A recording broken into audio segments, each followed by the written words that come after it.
നേരത്തെ യൂസ് ചെയ്തുകൊണ്ടിരുന്ന പ്രോഡക്ട്സ് ഒക്കെ യൂസ് ചെയ്തപ്പോൾ എൻ്റെ സ്കിൻ ബ്രൈറ്റ് ആവുകയാണ് ചെയ്തത്. പക്ഷേ ഇത് ഞാൻ യൂസ് ചെയ്തപ്പോൾ ആ first hi all, welcome back to Yavana's vlog. ഇന്നത്തെ വീഡിയോയിൽ ഞാൻ വീണ്ടും പുതിയൊരു പ്രോഡക്റ്റിന്റെ റിവ്യൂ ആയിട്ടാണ് വന്നിട്ടുള്ളത്. ഫോക്സ്ടെയിൽ എന്ന് പറഞ്ഞ ബ്രാൻഡിന്റെ ഈ 3 പ്രോഡക്ട്സിന്റെ റിവ്യൂ ആയിട്ടാണ് ഞാൻ ഇന്ന് വന്നിട്ടുള്ളത്. ആദ്യമായിട്ട് ഞാൻ പറയാൻ പോകുന്നത് ഫോക്സ്ടെയിലിന്റെ ഫേസ് വാഷിനെ കുറിച്ചാണ്. ഇത് ഞാൻ ഒരു 1.5 വർഷം മുമ്പ് മേടിച്ചു വെച്ചിരുന്നതാണ് ഈ ഫോക്സ്ടെയിലിന്റെ 3 പ്രോഡക്ട്സ്. ഇത് ഫേസ് വാഷ് ആണ്. ഇത് പ്യൂരിഫൈ ആൻഡ് ഗ്ലോ എന്ന് പറഞ്ഞ ഒരു പിങ്ക് കളർ ബോട്ടിലുള്ള ഫേസ് വാഷ് ആണ്. ഇത് ആക്ച്വലി നമുക്ക് മേക്കപ്പ് ഒക്കെ റിമൂവ് ചെയ്യാൻ, ഡബിൾ ക്ലെൻസിങ്ങിന് നല്ലതാണെന്നൊക്കെ പറഞ്ഞാണ് ഞാൻ ഇതിന്റെ അധികം റിവ്യൂസ് ഇല്ലായിരുന്നു. ഇതിന്റെ റിവ്യൂസ് ഒക്കെ കണ്ടിട്ട് അങ്ങനെ എനിക്ക് ഒരു കൗതുകം തോന്നിയിട്ട് മേടിച്ചതാണ്. ബട്ട് ഞാനിത് 7 വീക്സിനുള്ളിൽ റിസൾട്ട് കിട്ടും എന്തായാലും ഇതിലുണ്ടായിരുന്നു. ഇതിന്റെ അവർ ക്ലെയിം ചെയ്തിട്ടുണ്ടായിരുന്നു. ഞാൻ അവരുടെ വെബ്സൈറ്റിൽ നിന്നാണ് ഇത് പർച്ചേസ് ചെയ്തത്. അപ്പൊ അതിൽ ക്ലെയിം ചെയ്തിട്ടുണ്ടായിരുന്നു 7 ഡേയ്സിനകം എന്തായാലും റിസൾട്ട് കിട്ടും. അത് മിക്ക പ്രോഡക്ട്സിനും അങ്ങനെ തന്നെയാണ്. അപ്പോൾ ഇത് ആക്ച്വലി ഞാൻ സ്കിൻ ബ്രൈറ്റൻ ചെയ്യാനും ഒന്നിനും വേണ്ടി മേടിച്ചതല്ല. ഞാൻ ആക്ച്വലി എന്റെ ഫേസിൽ പിമ്പിൾ വന്നപ്പോൾ ഇത് ഈ 3 പ്രോഡക്ട്സിന്റെ കോമ്പിനേഷൻ പിമ്പിൾ റെഡ്യൂസ് ചെയ്യുമെന്ന് പറഞ്ഞിട്ടാണ്, അങ്ങനെ ഞാൻ അവരുടെ ക്ലെയിം കണ്ടിട്ടാണ് ഞാൻ ഇത് പർച്ചേസ് ചെയ്തത്.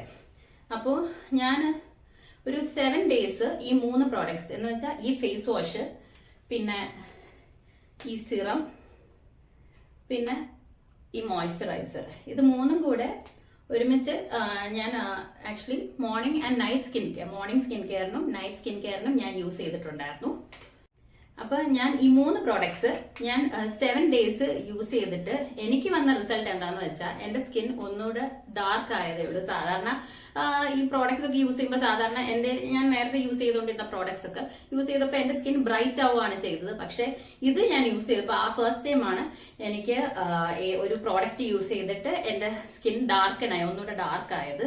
അത് എന്താ കാരണം എന്ന് എനിക്ക് ഇപ്പോഴും അറിയില്ല. ഇതിലെ ഏത് ഇൻഗ്രീഡിയന്റാ, ഇതിന്റെ ഇൻഗ്രീഡിയൻസ് ഒക്കെ ഞാൻ വായിച്ചു നോക്കിയപ്പോൾ എനിക്ക് എല്ലാ ഇൻഗ്രീഡിയൻസും എല്ലാം കെമിക്കൽ ഫ്രീയും പാരബൻ ഫ്രീ, അങ്ങനത്തെ വേറെ ഇച്ചിങ്ങും പ്രോബ്ലംസും ഒന്നും ഉണ്ടായില്ല. ബട്ട് എനിക്ക് എന്താണെന്നറിയില്ല, ഏതോ ഒരു ഇൻഗ്രീഡിയന്റ് എനിക്ക് എന്റെ സ്കിന്നിന് പറ്റിയില്ല. എന്റെ ആക്ച്വലി ഒരു കോമ്പിനേഷൻ സ്കിന്നാണ്. എന്റെ കോമ്പിനേഷൻ സ്കിൻ ആയതുകൊണ്ടായിരിക്കും ചിലപ്പോൾ എനിക്ക് ഈ പ്രോഡക്റ്റ് സ്യൂട്ട് ആവാൻ. അപ്പോൾ ഗൂഗിളിൽ ഇതിനെക്കുറിച്ച് ഞാൻ സെർച്ച് ചെയ്തപ്പോൾ ഇത് വേറെ കെമിക്കൽസും പ്രോബ്ലംസും ഒന്നുമില്ല. അപ്പൊ ഞാൻ പറഞ്ഞു തന്നെ എന്താന്ന് വെച്ചാൽ ഇതിൽ പ്രത്യേകിച്ച് കെമിക്കൽസും അങ്ങനെ ഉള്ള പ്രോഡക്റ്റ് ഒന്നും അല്ല. നമ്മുടെ സ്കിന്നിന് വേറെ ഇച്ചിങ്ങും പ്രോബ്ലംസും അങ്ങനെ ഒന്നും എനിക്ക് ഉണ്ടായിട്ടില്ല. ഇത് ആക്ച്വലി എന്റെ എനിക്ക് 1-2 പിമ്പിൾസ് ഒക്കെ ഇടയ്ക്ക് വരാറുണ്ട്. അങ്ങനെ 1-2 പിമ്പിൾസ് വന്നപ്പോൾ ഞാൻ മേടിച്ചതാണ്.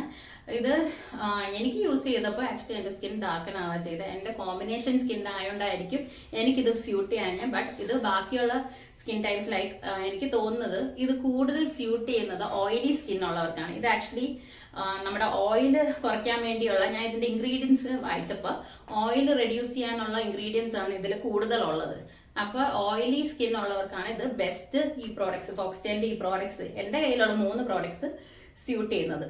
അപ്പോൾ ഞാൻ എല്ലാവർക്കും സജസ്റ്റ് ചെയ്യുന്നതെന്ന് വെച്ചാൽ ഡ്രൈ സ്കിന്നും കോമ്പിനേഷൻ സ്കിന്നുള്ളവരൊന്നും ഇത് മേടിച്ച് യൂസ് ചെയ്യലെന്നാണ് എൻ്റെ ഒപ്പീനിയൻ. ബിക്കോസ് അത് എനിക്കറിയില്ല, ഇനി എന്റെ കോമ്പിനേഷൻ സ്കിൻ ആയതുകൊണ്ടാണെന്ന് എനിക്കറിയില്ല. അതായിരിക്കും ചിലപ്പോൾ എന്റെ സ്കിൻ ഡാർക്കനായ. എനിക്ക് ചില പ്രോഡക്ട്സ് ചിലവരുടെ സ്കിന്നിന് പറ്റൂല. ചിലപ്പോൾ ഡ്രൈ സ്കിന്നുകാർക്ക് ഓക്കെ ആയിരിക്കും. ബട്ട് എനിക്കറിയില്ല, എന്റെ എക്സ്പീരിയൻസ് ഇങ്ങനെ ആയിരുന്നു. ഇതിന്റെ ടെക്സ്ചർ, ഇത് മോയ്സ്ചറൈസർ ആണ്. ഈ മോയ്സ്ചറൈസറിന്റെ ടെക്സ്ചർ ഞാൻ ഒന്ന് കാണിച്ചു തരാം. ഇതിന്റെ ടെക്സ്ചർ ആക്ച്വലി വരുന്ന ഒരു തിക്ക് ടെക്സ്ചർ ആണ്. നല്ലൊരു തിക്ക് കൺസിസ്റ്റൻസിയിലുള്ള ഒരു ക്രീമാണ്. അതിന് വേറെ പ്രോബ്ലംസ് ഒന്നുമില്ല. ബട്ട് എനിക്ക് ഉണ്ടായ പ്രശ്നം ജസ്റ്റ് സ്കിൻ ഒന്നുകൂടെ ഡള്ളായി. അപ്പൊ ഇത്രയായിരുന്നു എനിക്ക് ഫോക്സ്ടെയിലിന്റെ പ്രോഡക്റ്റിനെ കുറിച്ച് പറയാനുണ്ടായിരുന്നത്. അപ്പോൾ നിങ്ങൾക്ക് ആർക്കെങ്കിലും ഇതുപോലത്തെ എക്സ്പീരിയൻസ് ഉണ്ടായിട്ടുണ്ടെങ്കിൽ, ഫോക്സ്ടെയിൽ യൂസ് ചെയ്തിട്ട് എക്സ്പീരിയൻസ് ഉണ്ടായിട്ടുണ്ടെങ്കിൽ താഴെ കമന്റ് ചെയ്യുക. പിന്നെ വീഡിയോ ഇഷ്ടമായെങ്കിൽ എല്ലാവരും ലൈക്ക് ചെയ്യുക, കമന്റ് ചെയ്യുക, സബ്സ്ക്രൈബ് ചെയ്യുക. അടുത്തൊരു നല്ല വീഡിയോ വരുന്നവരെ എല്ലാവർക്കും ബൈ.